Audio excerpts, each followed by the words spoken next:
An old man stands on the sharp, volcanic rock of a prison island. The salt wind of the Aegean Sea stinging his face, because we are secretly terrified that the middle is meaningless. We look at the chaos of human history. Rome treated their bodies like refuse. Rome threw them into mass graves outside the city walls. But John sees exactly where they landed. They are gathered at the holiest, most intimately protected place in the architecture of heaven. Their deaths were not a meaningless tragedy. They were a sanctuary offering. And they are not resting in quiet peace. They are shouting. They raise their voices in a collective, agonizing cry that echoes off the sea of glass. How long, O sovereign Lord? Holy and true, how long before you judge the inhabitants of the earth and avenge our blood? This is the agonizing cry of every victim of human empire. They are not asking for a mild political shift.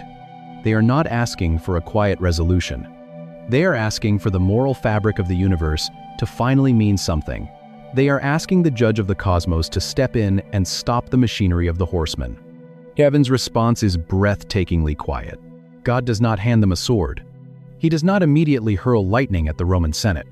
He hands them a white robe, a garment of blinding. Pure white is draped over the shoulders of every single slaughtered soul. A gentle voice tells them to rest a little longer. It tells them that the number of their brothers and sisters who must walk the same dark, bloody path is not yet complete. The blood soaked into the soil. The tyrants who die in warm beds while the innocent starve. The suffering of the church is not a chaotic accident. It is a measured, finite cup that must be filled. The white robe is not a consolation prize. It is a public vindication. In the first-century Roman world, bright white garments were worn by the victorious generals, and soldiers marching in a triumph parade. Heaven is declaring that the ones crushed under the heavy boots of the empire are actually the ones who won the war. But the martyr's cry for justice does not just vanish into the heavenly ether. It rises. It mixes with the burning incense. It reaches the ears of the one sitting on the throne. And when the Lamb steps forward to break the sixth seal, heaven decides it is time to answer the altar, and the sky itself begins to tear. We read the sixth seal as the end of the physical universe. The sun turns black like coarse goat hair. The moon bleeds. The stars fall like unripe figs ripped from a tree in a hurricane. The mountains shatter. The islands sink. The infrastructure of human power completely collapses. We build empires on mass graves. We fund economies with unseen slaves. We pave over the altars. We silence the prophets. And for thousands of years, humanity assumes the silence of heaven is permission. It is not. Every king scrambles into the dark. Every general flees. And we wonder if anyone is actually holding the reins. John is wondering the same thing. Every wealthy elite hides. Every slave runs. They press their bodies against the cold, damp rock of the caves. They scream over the deafening roar of the shifting tectonic plates. They beg the granite to fall on them and crush them, and they name exactly what they are running from. Revelation chapter 6, verse 16. The most powerful men on earth cry out to the mountains, "Hide us from the face of him who is seated on the throne, and from the wrath of the Lamb." The word John uses for wrath is the Greek orge. We hear wrath, and we imagine a loss of emotional control. We picture a deity losing his temper, lashing out in a fit of violent rage. But orge does not mean a sudden, explosive temper tantrum. It comes from an ancient root, meaning to swell, to grow, to reach a natural and inevitable breaking point. It evokes the image of sap slowly rising in a tree, or fruit swelling until it finally bursts. It describes a slow-burning, deeply settled, immovable opposition to evil. That root changes everything. God's anger is not a loss of control. It is the absolute reassertion of it. It is not the unhinged rage of an unpredictable tyrant. It is the settled justice of a bleeding sacrifice. He is living at the end of the first century. His friends are being fed to animals in arenas. The phrase, "wrath of the Lamb," is the most terrifying paradox in the universe. Lions roar. Wolves devour. Bears crush. Lambs do nothing but die. But when the one who absorbed the ultimate violence of the Roman machine finally says enough, the oppressors cannot handle the gaze of their victim. The tyrants of the earth are not destroyed by a massive angelic army. They are undone by looking at the innocents they slaughtered. The sixth seal ends with a haunting question echoing out of the caves. For the great day of their wrath has come, and who can stand? The sky is gone. The earth is fractured. The judgment seems final. But before the seventh piece of wax breaks, the timeline freezes. 4 angels stand at the 4 corners of the earth. They grip the invisible currents of the wind with their bare hands. The hurricane stops. Not a single breeze rustles the olive trees. Not a single ripple disturbs the surface of the Mediterranean. The crushing weight of the shifting tectonic plates freezes in place. The catastrophic momentum of the sixth seal halts completely. The men hiding in the caves just screamed a haunting question into the dark. Who can stand? Before the Lamb breaks the final piece of wax, heaven answers the question. Another angel rises from the eastern. His churches are being crushed under the iron boot of the Roman Empire. And now, he is standing in the control room of the cosmos. Horizon, carrying the Sphragus, the seal of the living God. He shouts to the 4 angels holding the winds, commanding them not to harm the earth or the sea until the servants of God are marked on their foreheads. The emperors of Rome branded their soldiers and their slaves. God marks his priests. The seal of God is not a physical stamp of ink or iron. It is an unshakable, internal allegiance. It means that before the final judgment falls, the Creator walks through the chaos and claims his property. John hears a number ring out across the suspended silence. 144,000. In the ancient world, reading the 12 tribes multiplied by 12,000 is hearing the roll call of a massive, perfectly symmetrical Jewish army. John hears the military census of the ultimate holy war. But then John turns to look. He does not see an exclusive, numbered militia. He sees a sea of humanity so vast that no mathematician could count it. He sees every skin color, hears every dialect, and recognizes the traditional dress of every nation on earth. They are standing before the throne. They are holding rough, green palm branches in their hands, and they are wearing the blindingly bright white robes of the martyrs. The army of God is the bleeding, global church. The throne room is flooded with emerald light. It is deafeningly loud, filled with the roar of winged creatures. They are the ones who can stand. They can stand not because they fought their way out of the arena, but because they have washed their robes in the blood of the Lamb. They have passed through the great tribulation, and now the one seated on the throne will spread his tent over them. The sun will not beat down on their shoulders. The hot desert wind will not scorch their skin. God himself will wipe the salt from their cheeks. The interlude provides a deep, collective exhale. The victims are safe.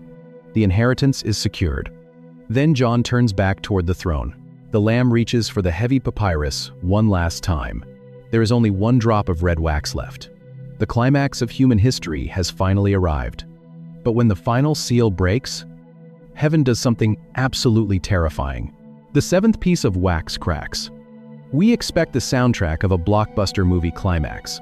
We expect the immediate blast of celestial trumpets, the sudden shattering of the earth's crust, and a booming voice from the throne declaring the end of human history. But Revelation chapter 8, verse 1, delivers the most shocking response in the entire book. When the Lamb opens the seventh seal, there is silence in heaven for about half an hour, and 24 elders throwing heavy golden crowns onto a sea of glass. But John's eyes are pulled to the center. The deafening roar of the 4 winged creatures cuts out. The thousands upon thousands of angels shut their mouths. The sea of glass goes perfectly still, and the heavy strike of the harps stops mid-note. For 30 agonizing minutes, the loudest, the most chaotic room in the cosmos is paralyzed by absolute, pin-drop quiet. In the ancient Near Eastern world, total silence, in the presence of a king, meant an incredibly weighty, devastating judgment was about to be pronounced. But this silence is not an empty void waiting to be filled. It is the universe holding its breath to listen. An angel steps forward with a heavy golden censer, and he stands at the bronze altar. He takes the burning coals, the exact same altar where the slaughtered souls were crying out for justice just a few moments ago in the fifth seal. He mixes the thick, the fragrant smoke of the incense with the prayers of all the saints, and the smoke rises directly before God. We live in a modern culture that treats prayer as a psychological coping mechanism. We treat it as a quiet, internal meditation to lower our blood pressure, while the real power brokers, the politicians, the billionaires, the generals actually run the world. But the seventh seal completely inverts the hierarchy of power. The silence is not an absence of action. It is the loading of the weapon. Heaven completely stops its own worship so that the quiet, desperate prayers of the crushed can be heard. God pauses the apocalypse to listen to his people, and the text reveals a terrifying. In the right hand of the one sitting on the throne, there is a scroll. It is heavy, truth for the empires of the earth. The prayers of the marginalized do not just comfort them in their suffering, they actually direct the judgment of God. The quietest whispers of the oppressed in a damp Roman cell are treated as louder than the decrees of Caesar. The moment those prayers reach the throne, the angel takes the censer, fills it with the fire of the altar, and hurls it down to the earth. The silence shatters into peals of thunder, rumblings, flashes of lightning, and an earthquake. The tears of the weeping prophet have been answered. The blood of the martyrs has been vindicated. The scroll is fully unrolled, and the legal right to the earth has been reclaimed by the only one who shed his own blood to buy it back. The title deed is open. But what that actually means for the timeline we are walking through today changes the entire landscape. A prophet wept because the cosmos seemed locked, and a lamb stepped forward to take the deed. 7 drops of wax cracked open, and the machinery of human empire was fully exposed. 4 riders galloped through history, and the illusion of human autonomy collapsed in blood and inflation. The slaughtered cried out from beneath the bronze altar, and heaven clothed them in the white robes of the victorious. It is written on the inside and on the back. Wound tight. And locked shut with exactly 7 drops of wax. The sky tore open over the kings of the earth, and the wrath of a bleeding sacrifice leveled the mountains. The 4 winds of destruction were held back, and an innumerable sea of humanity received the absolute seal of the living God. The loudest room in the universe went completely silent for half an hour, and the whispered prayers of the crushed dictated the judgment of the world. 1 scroll, 1 rightful heir. But maybe the part that stays with me most is the silence. Not the terrifying march of the horses, not the bleeding moon, or the crumbling islands, or the shifting tectonic plates.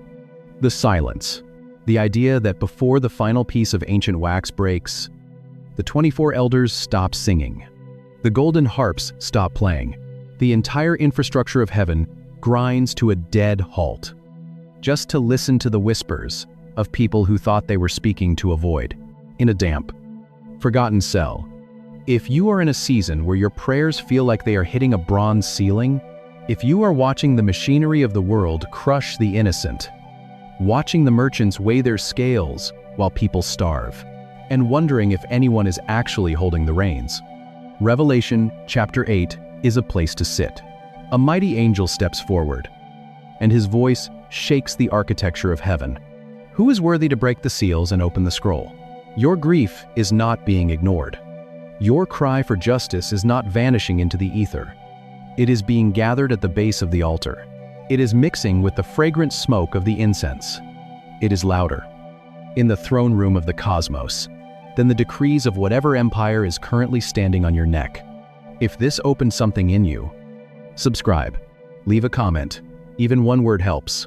Share this with someone who is exhausted by the daily news cycle and needs to know who actually holds the deed to the earth.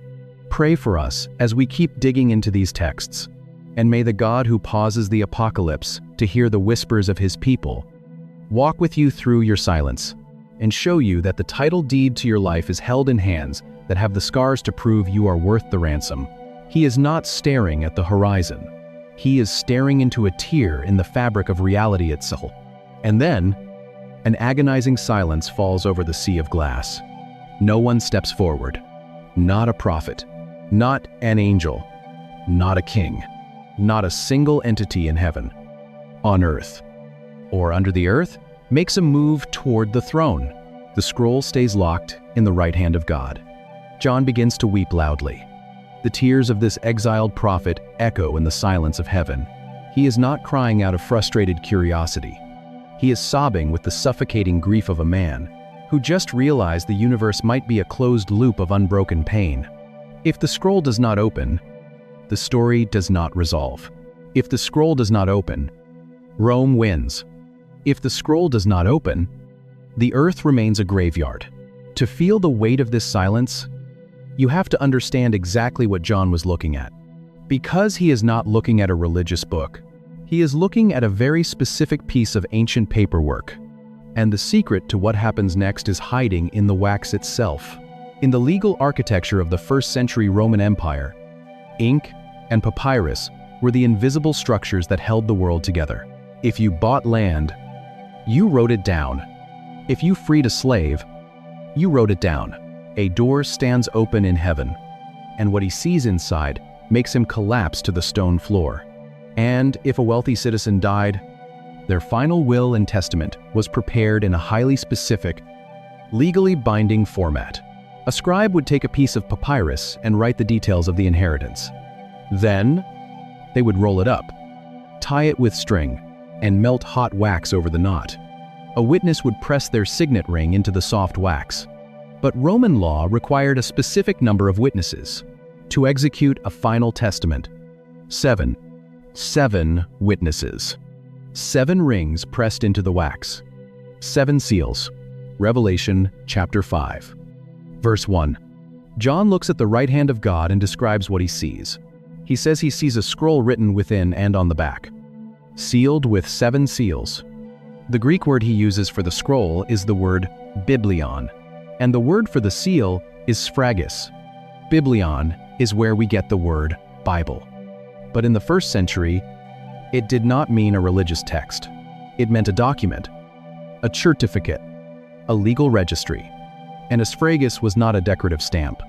It was an emblem of ownership and absolute authority. It appears 16 times in the book of Revelation alone, marking what belongs to God.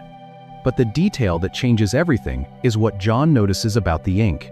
He says the biblion is written on the inside and on the back. In the ancient world, papyrus was expensive, but you rarely wrote on the back. You have probably seen the charts. They circulate on social media every few years when the news cycle gets dark enough. Because the rough, horizontal fibers made it difficult for a reed pen to track smoothly. You only wrote on the back if you had so much information, so many terms and conditions, that you ran out of room on the front. This was known as an opistograph. When you combine a double-sided document with 7 sphragus seals, a first-century reader immediately recognizes exactly what John is looking at. The scroll is not a book of predictions. It is the title deed to the earth. It is the inheritance of humanity, the legal document that reclaims a hijacked creation and evicts the usurpers. It contains the terms of judgment and the restoration of a broken cosmos. This is why John weeps so violently. If no one has the legal authority to break the sphragus, the deed remains locked. The earth remains in default. Death keeps its grip on the property. But then, one of the 24 elders steps toward the weeping prophet. He touches his shoulder. He tells John to stop crying, because someone in the room holds the right to break the wax. The elder points. John turns. The cosmos holds its breath. He expects a roar. He expects a king. He expects a predator with teeth bared and muscles tense. The elder says, "Look, the Lion of the tribe of Judah, the Root of David, has conquered. 4 horsemen, blood-red moons, boiling oceans, and a countdown clock to the end of the world. A lion, a conqueror, a warrior stepping onto the battlefield. He expects the military messiah of ancient prophecy. He expects the beast who will tear the Roman Empire to shreds." John looks toward the center of the throne. He scans the sea of glass. He searches the emerald light. He does not see a lion. He sees a lamb standing, a lamb bearing the brutal, visible wounds of a slaughter, a lamb with 7 horns of absolute power and 7 eyes of absolute sight. The juxtaposition is jarring. The announcement is a military victory. The visual is a bleeding sacrifice. Revelation chapter 5. Verse 5. The elder announces the exact reason this specific figure can take the scroll. He says it is because he has conquered or prevailed. The word the elder uses here is the Greek verb nikao. It is the root of the name Nike, the goddess of victory. It means to subdue. It means to overcome. It means to emerge victorious from a violent clash of opposing forces. It is a battlefield word. It is a word of pure, unadulterated dominance. It appears 28 times in the book of Revelation, driving the entire narrative forward, and John attaches it to a slaughtered animal. He completely redefines the word by changing the image. Most people assume the 7 seals of Revelation are just a roadmap of doom, a chronological checklist of how God plans to burn it all down. In the Roman Empire, Nikao meant putting your boot on the neck of your enemy. It meant legions marching across borders. It meant crucifixion for anyone who dared to rebel. But this lamb does not hold a sword. This lamb holds the scars of a cross. He did not conquer by shedding the blood of his enemies. He conquered by shedding his own. Victory is not the infliction of violence. It is the absorption of it. The lamb steps forward. The heavy, nail-scarred hands reach out. He takes the biblion from the right hand of the one sitting on the throne. The moment his fingers touch the parchment, heaven erupts. The 24 elders fall down. The 4 living creatures bow. Harps are struck, golden bowls filled with sweet, burning incense. The prayers of the saints are lifted high. A new song shakes the sea of glass. Thousands upon thousands of angels raise their voices in a deafening chorus. They sing of worthiness. They sing of ransom. They sing of blood purchasing people from every tribe and tongue and nation. The weeping stops. The title deed is finally in the hands of the rightful heir. The lamb grips the first string. But if you look closer at the ancient legal documents of 1st century Rome, at the tears on the prophet's face, he presses his thumb against the first drop of hard wax. The seal breaks.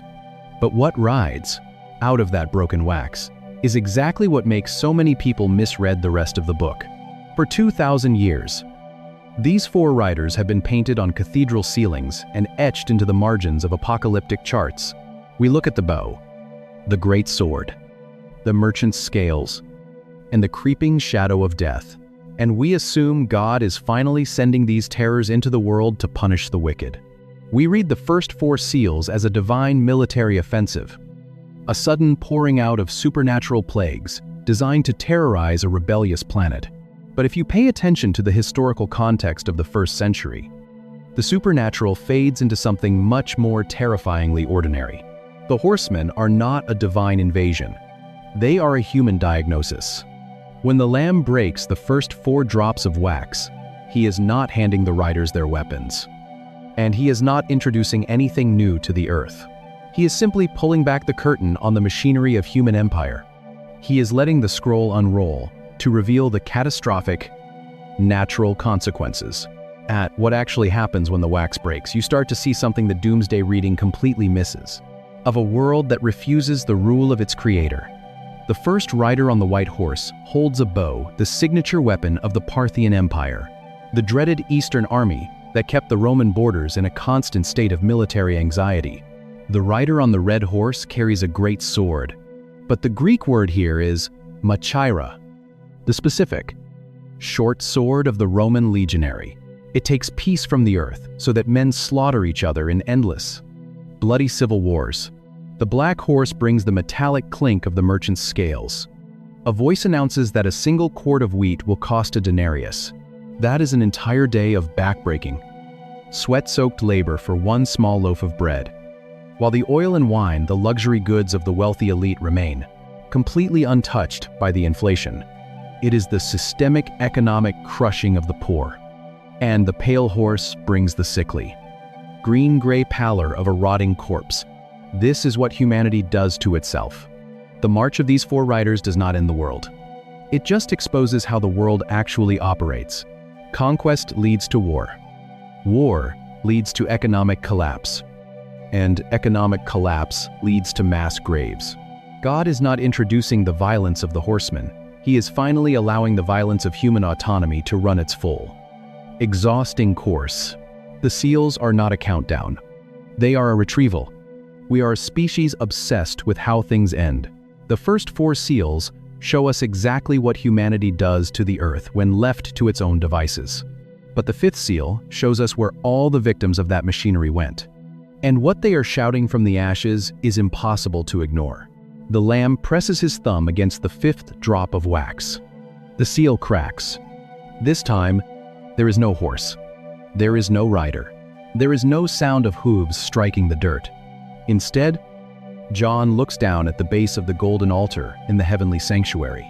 In the ancient Jewish temple system, the base of the bronze altar was a specific, bloody place.